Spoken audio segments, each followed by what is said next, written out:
We're here with Matthew Darbyshire at Manchester Art Gallery for the opening of an exhibition for modern living. The title for this exhibition is taken from a landmark 1949 exhibition at the Detroit Institute of Arts, which collected the best of modern design for living in the context of the rapidly changing society of post-Second World War America. Why is this relevant for contemporary British society today?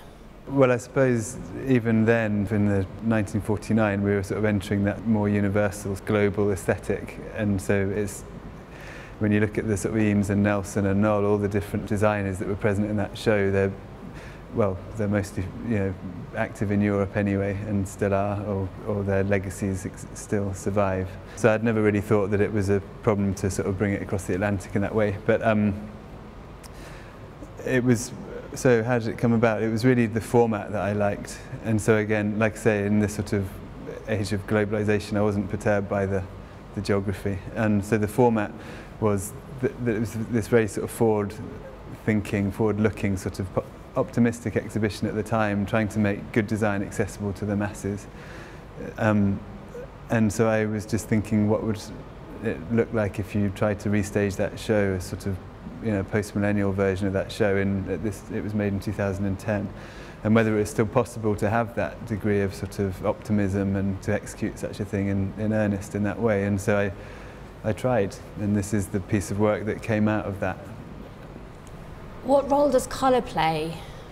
So everything that is in here is they're like sort of epitomes. They're sort of things that typify the time, and so I'd worked a few years before this piece using other palettes that seemed to be really sort of pervasive at that moment, of sort of deep turquoises and salsa reds, and this sort of sexy pink, this magenta, although it was present in that former sort of processed palette, this cyan, magenta, yellow, black, it seemed to be sort of winning the race and prevailing, and so this was the one that seemed to be sort of the democratiser, the unifier, the brand all sort of colour that you could go to, whether you're sort of liberty, cancer awareness, teenage outreach, sort of whatever you're doing, use magenta and it's going to appeal to the masses. And so that colour, I decided, would be the only colour that was allowed into this exhibition. And then the other sort of the other sort of formal attributes that came about were there was a lot of bling with the sort of gold and silver. There was this slowly, we're edging towards this more rustic, what we now think of as shabby chic.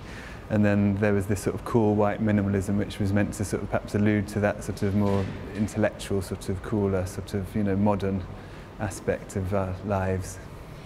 And can you tell us about the actual making of this work? I mean, how much of it is made by you and how much of it is sort of pre-packed? The whole structure was pretty painstakingly made by me, so it was all literally like in my garage with circular saws, MDF, and laminating it all in Formica and chopping up the chrome tubes. So the whole structure was fabricated by me, and a lot of the elements that it's meant to look box fresh, like off the shelves. It's meant to look like consumables, but if I can't get hold of one, I'll fake it, and that's my sort of approach to everything. And so yeah, the first port of call is the sort of internet, the high street. If it's not there, if I can't get one, if they're obsolete, I'll make one. And so there's probably sort of 20% of these objects that might appear ready-made are things that I've had to fake or carve and cast in resin, or like these slotty desk sculptures I had to make in the end because we couldn't get them. The cushion I had to make in the end. There's the sort of upholstered sort of lily sort of letters we ended up having to make.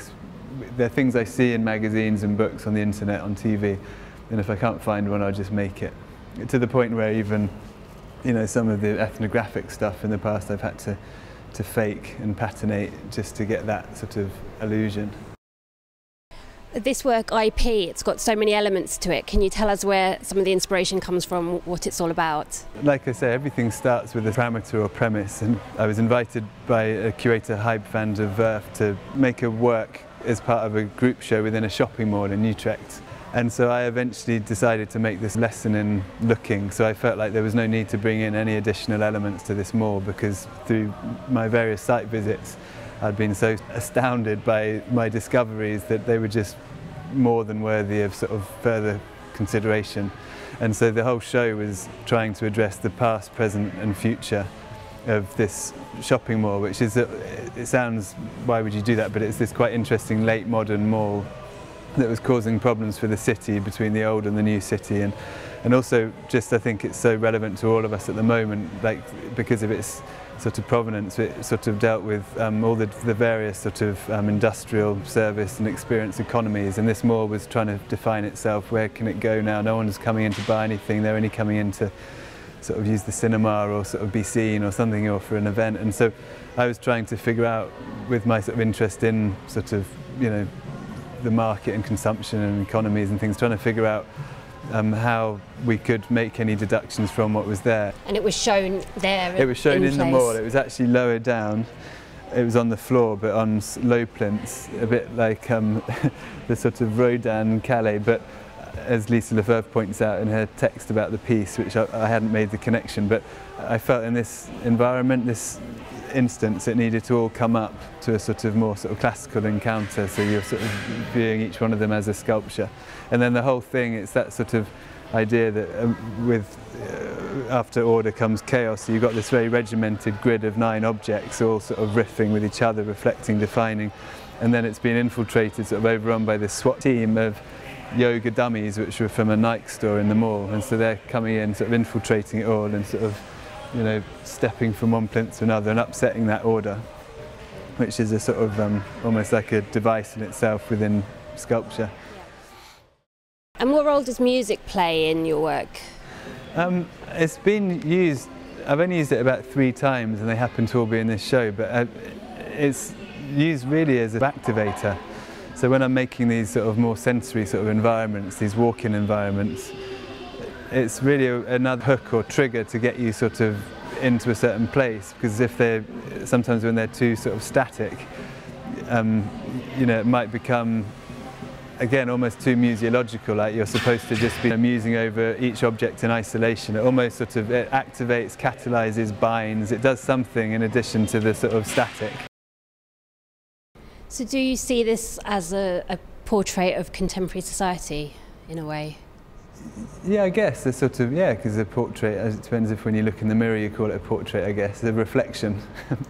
Yeah, I think so at that moment, but I hope that it sort of has the sort of longevity to go beyond that particular sort of moment in time. And I was talking to someone earlier, I think that's why I adopt these quite strict formal palettes, formal, not just palettes, but, you know, in terms of the sort of volume, scale, material, all these other attributes, because seeing this work 5 years on, unless I'm completely deluded, it still sort of holds its own formally to me, and I think that's what I'm striving for in all these works. So they're not just timepieces, like I need something to think about, to rub against. I can't project, I can't, you know, I don't want to make work about the past, that I can't make it about the future with any accuracy, so I can only make it about now, and I can only make work that I hope will transcend itself and will last the length of time. And so when you come in here now, if anything, things are a bit more oblique because they're less sort of ubiquitous, and with that they become almost a bit more interesting, I think. And so hopefully the work sort of,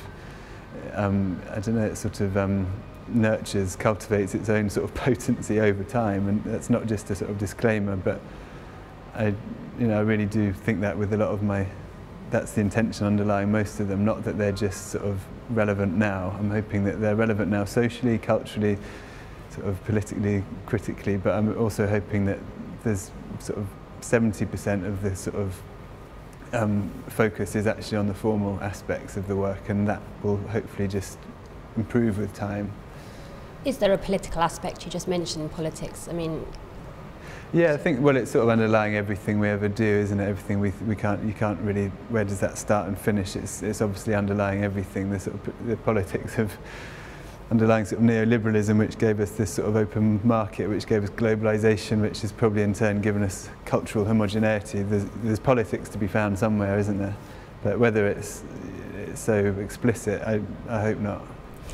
And obviously this exhibition is taking place at the same time as the world goes pop at Tate Modern. Right. What do you see yourself as following in that tradition of pop art?